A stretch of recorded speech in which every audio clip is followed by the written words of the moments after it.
Selamat pagi pemirsa. Di tengah langkah yang tertatih-tatih, pemberantasan korupsi di Indonesia menghadapi tantangan besar yang dihadirkan Presiden Amerika Serikat Donald Trump.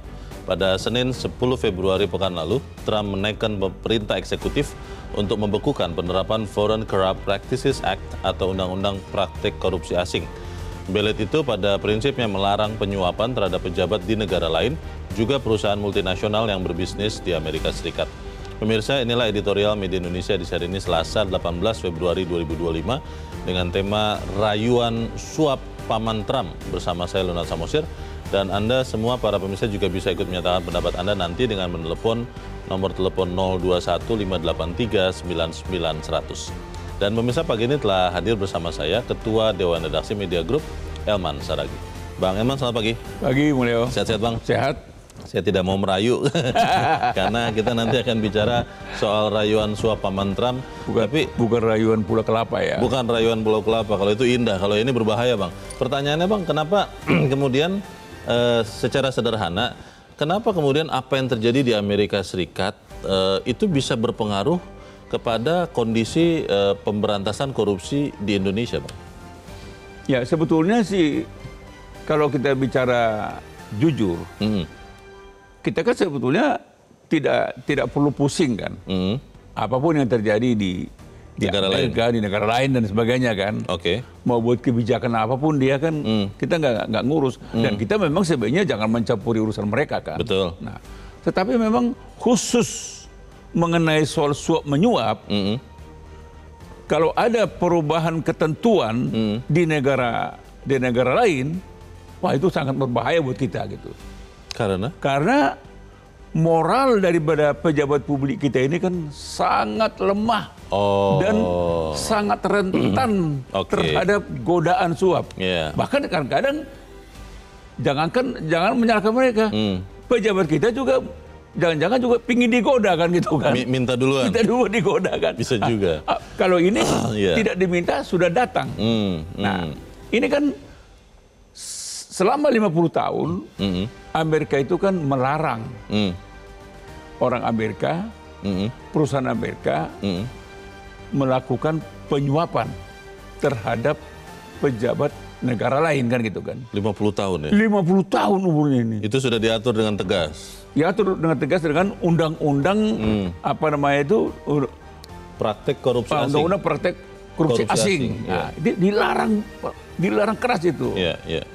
Nah tiba-tiba sekarang larangan itu dibekukan sementara. Jadi dibekukan, kita bisa terjemahkan boleh dong mereka menyuapkan. Nah, ketika larangan itu aja ada, kita juga mudah disuap. Apalagi larangan itu tidak ada. Ini kan semacam gempa ini Leo. Jadi ini betul-betul warning ini gempa besar ini, berbahaya nih.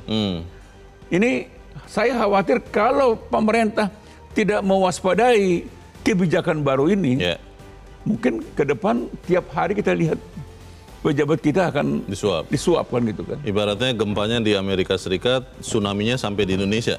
Meledaknya di sini. Iya. Bang, tapi kan pertanyaannya begini Bang, ada yang mengatakan begini, sekarang kan Indonesia sudah sedikit lah berhubungan bisnis dengan Amerika Serikat, apakah ini akan berdampak signifikan? Toh perusahaan-perusahaan Amerika Serikat mungkin sudah tidak sebanyak dulu di Indonesia. Bagaimana Bang? Kan bukan soal banyak dan tidak banyaknya. Sedikit, tapi kalau langsung meledak gimana? Kan itu kan bukan soal banyak tidak banyaknya. Dan sudah pernah terjadi ya? Dan sudah pernah terjadi. Pejabat di Indonesia disuap. Kan begitu kan. Baik, kita akan bahas itu Bang Elman dan pemirsa, inilah editorial Media Indonesia untuk hari ini Selasa 18 Februari 2025, Rayuan Suap Paman Trump.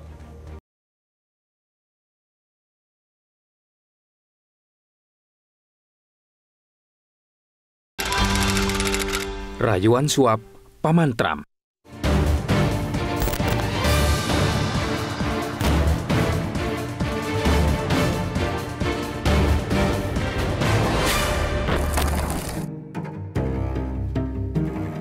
Di tengah langkah yang tertatih-tatih, pemberantasan korupsi di Indonesia menghadapi tantangan besar yang dihadirkan Presiden Amerika Serikat Donald Trump. Pada Senin 10 Februari pekan lalu, Trump menaikkan perintah eksekutif untuk membekukan penerapan Foreign Corrupt Practice Act atau FCPA atau Undang-Undang Praktik Korupsi Asing. Blade itu prinsipnya melarang penyuapan terhadap pejabat di negara lain. Larangan mengikat tidak hanya warga dan perusahaan Amerika Serikat, melainkan juga perusahaan multinasional yang berbisnis di Amerika Serikat. Trump memerintahkan Departemen Kehakiman Amerika Serikat menghentikan sementara hampir semua proses investigasi kasus suap terhadap pejabat di negara lain. Penangguhan berlaku selama 6 bulan ke depan dan dapat diperpanjang. Trump berdalih, Blade yang telah diterapkan hampir setengah abad tersebut menghambat daya saing bisnis para investor dan badan usaha asal Amerika Serikat di negeri orang. Jaksa Agung Amerika Serikat Pam Bondi mendapatkan mandat untuk meninjau dan merevisi pedoman penegakan hukum berdasarkan FCPA. Pemerintah eksekutif Trump merupakan pukulan besar bagi gerakan anti korupsi global. FCPA selama ini bak suar pemberantasan korupsi. Penerapan undang-undang tersebut berhasil menguak skandal-skandal suap oleh berbagai perusahaan, baik dari Amerika Serikat maupun perusahaan multinasional yang berafiliasi dengan Amerika Serikat. Yang terjerat pun bukan hanya yang kaleng-kaleng. Sebut saja raksasa jasa keuangan Amerika Serikat, Goldman Sachs, yang pada 2020 kedapatan menyuap pejabat di Malaysia. Pejabat Indonesia tidak luput dari aksi rasuah perusahaan asing. Investigasi Amerika Serikat bersama dengan otoritas Inggris dan Prancis mengungkap skandal suap yang dilakukan Airbus, Rolls-Royce, PLC, Aviance de Transport Regional atau ATR, dan Bombardier Incorporated turut terlibat. Selain Indonesia, Airbus mengaku telah menyuap pejabat di Malaysia, Sri Lanka, Taiwan, dan Ghana selama periode 2011-2015. Kasus tersebut mengantarkan KPK menjerat mantan Direktur Utama PT Garuda Indonesia, Emir Syah Sattar. Pada 8 Mei 2020, Emir Syah dinyatakan terbukti menerima suap senilai 46 miliar rupiah dalam pengadaan mesin dan pesawat di Garuda. Ia divonis buih 8 tahun dan denda 1 miliar rupiah. Teranyar, investigasi otoritas Amerika Serikat mengungkap praktik suap SAP, raksasa teknologi informasi asal Jerman, ke pejabat Indonesia. Departemen Kehakiman Amerika Serikat pada pertengahan Januari lalu mengatakan kasus rasuah itu terjadi sekitar 2015 dan 2018. Suap diberikan kepada pejabat, termasuk di Kementerian Kelautan dan Perikanan atau KKP, serta Balai Penyedia dan Pengelola Pembiayaan Telekomunikasi dan Informatika. Bentuk suap beragam, mulai dari uang, barang mewah, sampai dengan sumbangan politik. Sejauh ini, belum ada tindak lanjut konkret dari KPK maupun Kejaksaan Agung untuk mengusut kasus suap yang sudah diakui SAP tersebut. Kebijakan Trump tidak ubahnya membuka kerangkeng rasuah bisnis global. Jika dengan larangan menyuap pejabat asing saja rasuah masih merebak, bagaimana ketika larangan dicabut? Rayuan korupsi akan semakin lantang. Indonesia yang tergolong negara korup berdasarkan Indeks Persepsi Korupsi oleh Transparansi Internasional bakal menjadi sentra pembiakan para koruptor. Benteng yang tersisa tinggal dari dalam negeri, berupa pencegahan dan penindakan tegas korupsi. KPK bersama Kejagung, kepolisian, hingga jajaran peradilan menjadi ujung tombak. Itu tidak mudah, perlu kerja keras, bebas dari pengaruh politik ataupun kekuasaan, serta menjunjung tinggi integritas. Jangan sampai tikus-tikus di negeri ini hidup semakin nyaman dan terus berpiak.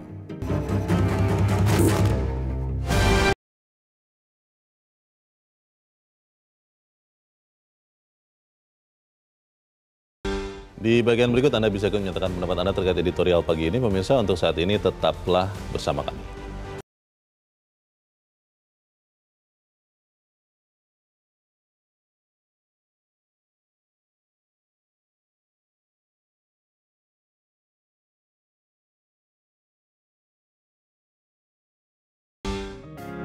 Media Indonesia mengajak Anda untuk mengakses fitur premium e-paper. Dengan sajian konten berbasis intelektual dan meneguhkan kebangsaan, Media Indonesia tampil dengan lebih dinamis melalui e-paper Media Indonesia yang dapat Anda akses kapan saja, di mana saja.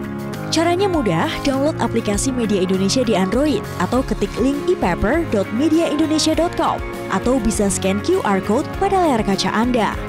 Klik tab ePaper di bagian samping layar tablet Anda, daftarkan data diri, serta pilih paket berlangganan ePaper Media Indonesia sesuai dengan kebutuhan Anda. Nikmati juga bonus spesial tambahan 4 halaman rubrik fokus setiap hari. Semua bisa Anda dapatkan hanya di ePaper Media Indonesia. Untuk informasi lebih lanjut, hubungi customer service di nomor 0811 1201 2018 atau kunjungi media sosial @mediaindonesia. Media Indonesia, referensi bangsa.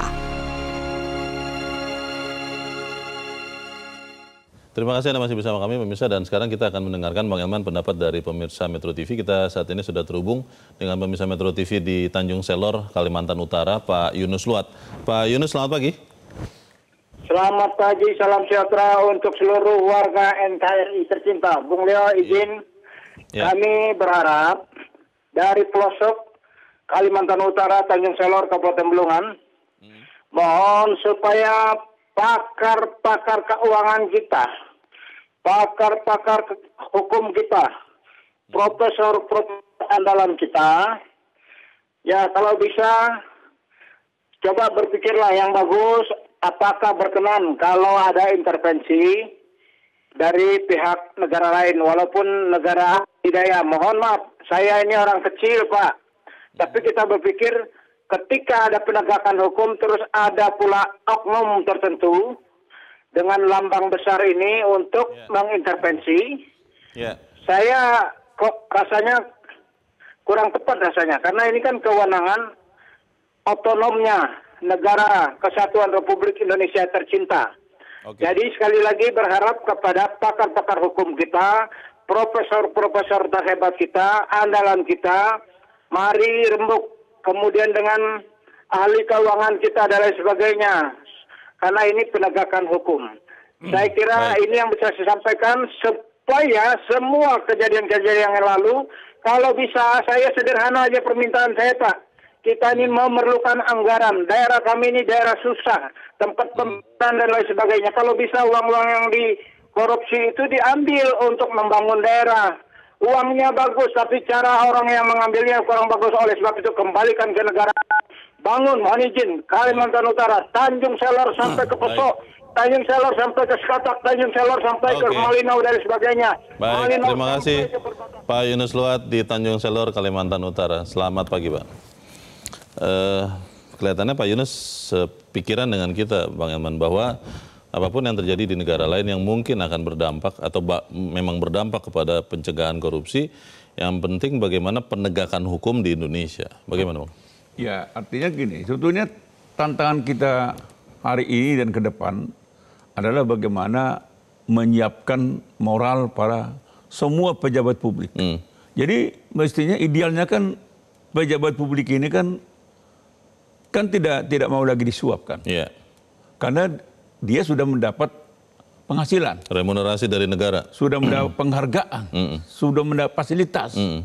Nah ketika dia sebagai pejabat publik, mestinya dia tidak boleh dan tidak mau lagi menerima suap. Tapi faktanya kan seperti yang kita sampaikan di awal, justru mereka juga suka menggoda juga. Malah memancing-mancing. Memancing-mancing kan gitu kan. Nah, ini tantangan buat pemerintah. Di tengah kesulitan kita sekarang untuk mencari duit, untuk menyiapkan anggaran untuk kebutuhan kita. Nah, di sini mestinya kan pengetatan terhadap pejabat publik untuk tidak korupsi itu harus ditingkatkan. Jadi mestinya kan pengawasan itu harus lebih ditingkatkan lagi kan. Nah, di sini pentingnya kita harapkan aparat penegak hukum, ya kepolisian, ya kejaksaan, ya KPK, bahkan pengadilan harus betul-betul melaksanakan tupoksinya. Baik. Bang Elman, nanti ada dua pertanyaan yang saya ingin tanyakan ke Bang Elman. Yang pertama adalah, apakah dengan hilangnya undang-undang di Amerika itu membuat kemudian pejabat yang menerima suap dari Amerika atau dari negara lain itu menjadi lepas atau bebas dari jeratan hukum di Indonesia, dan bagaimana tindakan selanjutnya kita bahas di bagian berikut. Pemirsa tetap bersama kami, Editorial Media Indonesia segera kembali.